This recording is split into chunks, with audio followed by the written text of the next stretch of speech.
मैं पाखंड में पूरी तरह से लिप्त था। बजरंग दल की पताका लिए घूमता था। बजरंग दल का बड़ा कार्यक्रम था आरएसएस कार्यालय लखनऊ में, और उसमें केवल ब्राह्मण और ठाकुर ही कार्यक्रम में थे। वहाँ पर जब मैं पहुँचा, कार्यक्रम बंद हो गया और कहा उन्होंने कि अब ये कार्यक्रम 1 घंटे बाद चलेगा।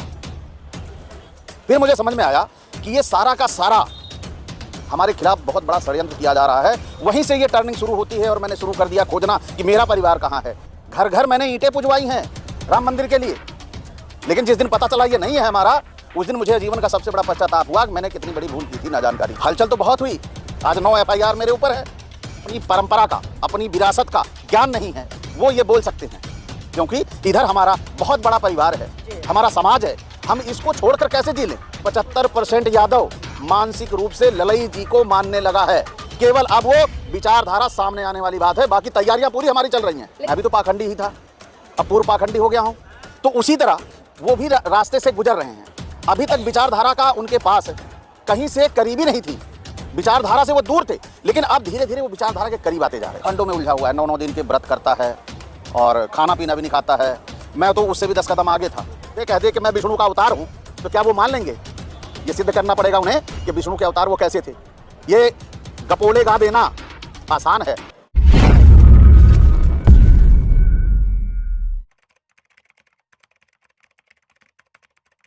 साथियों, लगातार 51 दिन से महाबोधि महाब्यार मुक्ति आंदोलन चल रहा है। तमाम तरह की प्रतिक्रियाएं इस आंदोलन में आ रही हैं। तमाम लोग आ रहे हैं, जा रहे हैं। कुछ लोग इसके समर्थक हैं, कुछ लोग कहीं ना कहीं इसका विरोध भी कर रहे हैं। खैर, मैं उस पर चर्चा नहीं करूंगी। आज मेरे साथ में जानी मानी एक ऐसी हस्ती है जिसे मैं कट्टर हिंदू कहूँ, पाखंडी कहूँ, किन किन शब्दों से मैं उनकी संज्ञा दूँ समझ नहीं आ रहा है फिलहाल। और यादव जी हैं, सिद्धार्थ जी, आप सभी सोशल मीडिया के माध्यम से इन्हें जानते होंगे। अचल जी, जानना चाहूंगी, क्योंकि लगातार आपको पाखंडी कहा गया, अंधविश्वासी कहा गया, ढोंगी कहा गया, तरह तरह के शब्दों से आपको नवाजा गया, तो इसके पीछे कारण क्या था? कारण इसका बड़ा रहा है कि जब मैं जैसे हमारे समाज में पूरा समाज है पाखंडों में उलझा हुआ है, 9 दिन के व्रत करता है और खाना पीना भी नहीं खाता है। मैं तो उससे भी 10 कदम आगे था। मैं पाखंड में पूरी तरह से लिप्त था। बजरंग दल की पताका लिए घूमता था, लेकिन एक दिन समय आया, मुझे पता चलता है कि जिनकी पताका लिए मैं घूम रहा हूँ, मैं केवल एक मोहरा भर हूँ। तो घटना क्या घटी थी जब आप इस तरफ आए और उस दिशा से हटे? घटना ये हुई थी कि बजरंग दल का बड़ा कार्यक्रम था आरएसएस कार्यालय लखनऊ में, और उसमें केवल ब्राह्मण और ठाकुर ही कार्यक्रम में थे। और मेरी इन लोगों से निकटता होने के कारण एक मित्र था, वो ले गया, बोला क्योंकि ऐसे चेहरे से थोड़ी कोई पहचान पाएगा कि तुम यादव हो। हमने कहा चलो चलते हैं। वहाँ गए, हाल खचाखच भरा हुआ था, और मेरे एंट्री मारते ही पूरा उनका कार्यक्रम बंद हो जाता है, क्योंकि मुझे पहचानते थे वहाँ पे। जैसे मेरी आज अपने समाज में पहचान है, इसी तरह वहाँ भी मेरी पहचान हुआ करती थी। मैंने जहाँ रहा हूँ अपना बेस्ट दिया है मैंने। तो वहाँ पर जब मैं पहुँचा, कार्यक्रम बंद हो गया और कहा उन्होंने कि अब ये कार्यक्रम 1 घंटे बाद चलेगा। फिर गए, जिस दोस्त के साथ था मैं उसको बुलाया, और मुझे बाहर खड़ा कर दिया उन्होंने। वो अंदर कह रहे हैं कि अहिरवा अंदर कैसे आ गया? अच्छा, ये बताया गया था तुम लोगों को।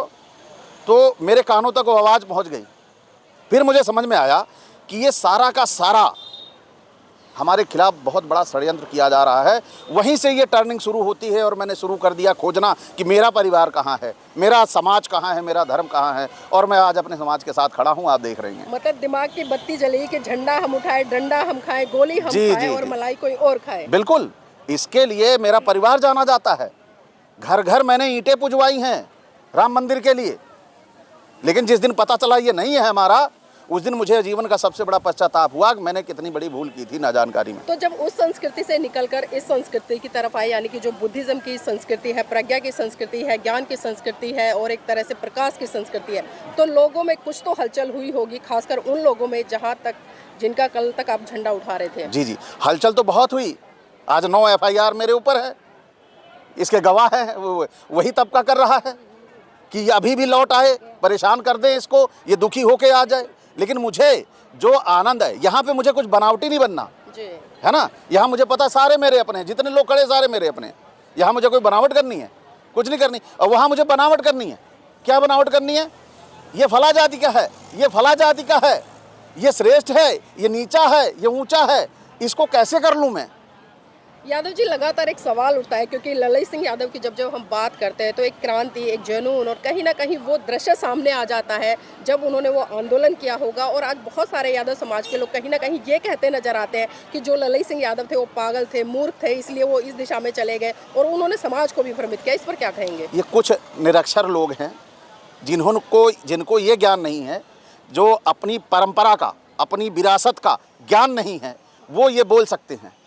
क्योंकि इधर हमारा बहुत बड़ा परिवार है, हमारा समाज है, हम इसको छोड़कर कैसे जी लें? अगर देखा जाए इतिहास उठाकर तो इतिहास में जो भी लड़ाइयाँ लड़ी गई हैं उनमें यादवों की प्रमुखता से हिस्सेदारी रही है। जब आप मार्शल कौम के व्यक्ति हो तो क्या किसी का आप उत्पीड़न कर सकते हो? कभी नहीं। मार्शल कौम किसी पे उत्पीड़न होते हुए देख नहीं सकती। मतलब रक्षा के लिए एक तरह जी जी, रक्षा के लिए। तो वो कैसे अपनी इन परंपराओं को छोड़ दे, कि इतने बड़े परिवार को छोड़ दे, अपने लोगों को छोड़ दे? ये जो कर रहे हैं ये बहुत ही धूर्त किस्म के आदमी हैं। अब तो मैं ये कह रहा हूँ 75% यादव मानसिक रूप से ललई जी को मानने लगा है।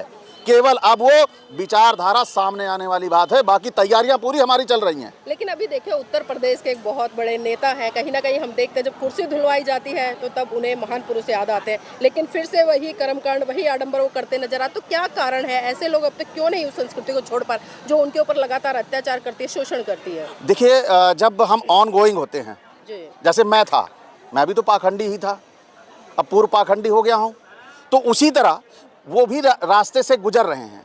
अभी तक विचारधारा का उनके पास कहीं से करीबी नहीं थी, विचारधारा से वो दूर थे, लेकिन अब धीरे धीरे वो विचारधारा के करीब आते जा रहे हैं। परिवर्तन उनमें दिख रहा है, क्योंकि अब वो भी प्रताड़ित, पीड़ित हो रहे हैं। पहले नहीं थे, पहले उनको पता था कि मैं भी क्षत्रिय हूँ, लेकिन जब उनका घर धुला गया तो थोड़ा सा एहसास हुआ शूद्र हूँ। फिर मंदिर धुला गया, फिर पता चला शूद्र हूँ। इसके बाद से अब प्रक्रिया धीरे धीरे बदल रही है, और जितना ही लोग उनके करीब जा रहे हैं, अगर हम उपेक्षित करेंगे उन्हें तो वो बदलेंगे नहीं।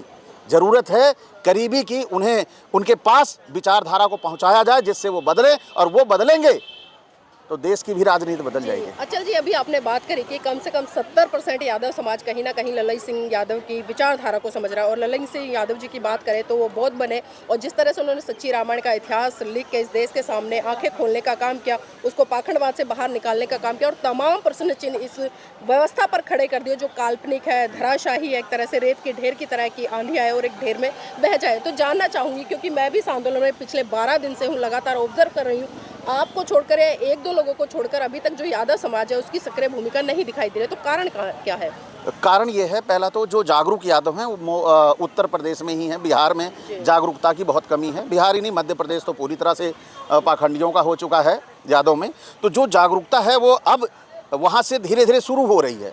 यानी मैं आया हूँ, हम यहाँ पे 3 यादव आए हैं, ठीक है, इसके बाद ये सिलसिला चलता जाएगा, यहाँ बढ़ाएंगे हम संख्या, क्योंकि ये हमारी विरासत है, और हमारी विरासत अगर हम नहीं संभालेंगे तो दूसरा कौन संभालेगा? जी, 51 दिन इस आंदोलन को हो चुके हैं, आप किस तरह से देखते हैं इस आंदोलन को? ये आंदोलन को मैं इस तरह देखता हूँ कि ये अपनी संस्कृति, अपनी संपदा को बचाने का आंदोलन है। क्योंकि जो ये बीटी एक्ट था, यह पूरी तरह से जिसे बोलेंगे विकृत मानसिकता का एक्ट है। क्योंकि आप देखिए, राम मंदिर बना, राम मंदिर में क्या बौद्ध को, मुस्लिम को शामिल किया गया? नहीं शामिल किया गया। तो बीटी एक्ट में कैसे हिंदू शामिल हो सकता है? नहीं, वो तो कह रहे हैं ना कि जो भगवान बुद्ध है वो विष्णु का अवतार है, कोई 13वां बता रहा है, कोई 8वां बता रहा है, कोई 12वां बता रहा है, और एक महाशय जी मिले, उन्होंने तो यहाँ तक कह डाला कि 24वें अवतार है। अभी 10 लोग मिलकर मुझे कह दे कि मैं विष्णु का अवतार हूँ, तो क्या वो मान लेंगे? ये सिद्ध करना पड़ेगा उन्हें कि विष्णु के अवतार वो कैसे थे। ये गपोले गा देना आसान है। नहीं, कल को अगर कोई ये कहता है कि ये जो पैगंबर है वो भी विष्णु के अवतार है, तो क्या उस बात को ये मान लेंगे? ये उनको नहीं मानेंगे, इनको मान लेंगे, क्योंकि यहाँ उनको भारत की संपदा पे कब्जा करना है। पैगंबर के लिए तो लगे हुए हैं कि किसी तरह इनको बाहर कर पाएं, क्योंकि पैगंबर के लोग भी समानता और भाईचारे की बात करते हैं। नहीं, कभी कहीं खुदाई कराते, कभी कहीं खुदाई कराते, लेकिन विडंबना ये है कि जहाँ खुदाई में खुदाई हो रही है उसके नीचे खुदाई क्यों नहीं करा रहे? ये इसी में तो फंस गए। खुदाई कराने पे ही फंसे। खुदाई करा रहे थे, बुद्ध जी निकलते थे, जी। खबरें आ जाती थी। अब ये खुदाई के भी पक्षधर नहीं है, अब ये खोदेंगे भी नहीं। नहीं, क्योंकि अभी हम देख रहे थे जब से बीटी एक्ट का ये आंदोलन शुरू नहीं था, उससे पहले तमाम मस्जिदों को खोदने की बात की जा रही थी। लेकिन जब से बीटी एक्ट का ये आंदोलन मजबूत हुआ है कि महाबोधि महाविहार मुक्ति आंदोलन है और बौद्ध विरासत को बचाने की बात करें, तब तक देख रहे हैं हम भारत में आरएसएस की तरफ से या भारतीय जनता पार्टी की तरफ से उन मस्जिदों की खुदाई इन्होंने बंद करा दी है। देखिए, ये कराएंगे, मैं कह रहा हूँ अगर ये आंदोलन और तेज हो गया तो इतने दहशत में हो जाएंगे, हवन कुंड का गड्ढा नहीं खोदेंगे ये। मतलब डरे हुए हैं जी, हवन कुंड का गड्ढा नहीं खोदेंगे ये। अब खुदाई की तो बात ही छोड़ दीजिए। जी। चलिए, जानना चाहूंगी क्योंकि आप यादव समाज से रहे हैं लेकिन अभी वर्तमान में बौद्ध है, तो मैं पुरानी पहचान पर बात नहीं करूंगी। अभी नई दिशा में बढ़कर किस तरह से एक प्रज्ञा जाग रही है और किस तरह से ज्ञान वर्धन हो रहा है? जी, इसके लिए मैंने एक संगठन का निर्माण किया हुआ है, अखंड भारत मिशन, और उसी अखंड भारत मिशन के तहत लोगों को जागरूक करने का काम कर रहा हूँ और लोगों को वास्तविक जीवन का एहसास कराना है, यही मेरा उद्देश्य है। जी। यादव समाज जो बौद्ध बन चुका है, इस आंदोलन के लिए क्या संदेश देना चाहेंगे ताकि अपनी भी वो सक्रिय भूमिका इस आंदोलन में निभा सके? संदेश यही देना चाहेंगे कि ये हमारी विरासत है, हमें अपना वजूद बचाने के लिए, अपनों के लिए एकजुट होना होगा, तभी हम इस देश में सुरक्षित संरक्षित रह पाएंगे। जी, बहुत बहुत साधु आदादणी जी हमारे साथ जुड़ने के लिए। और देखिए, तमाम मुद्दों पर हमने बात की और खासकर अभी मैंने यादव जी से बात करी। यादव तरह से पाखंडवादी रहे या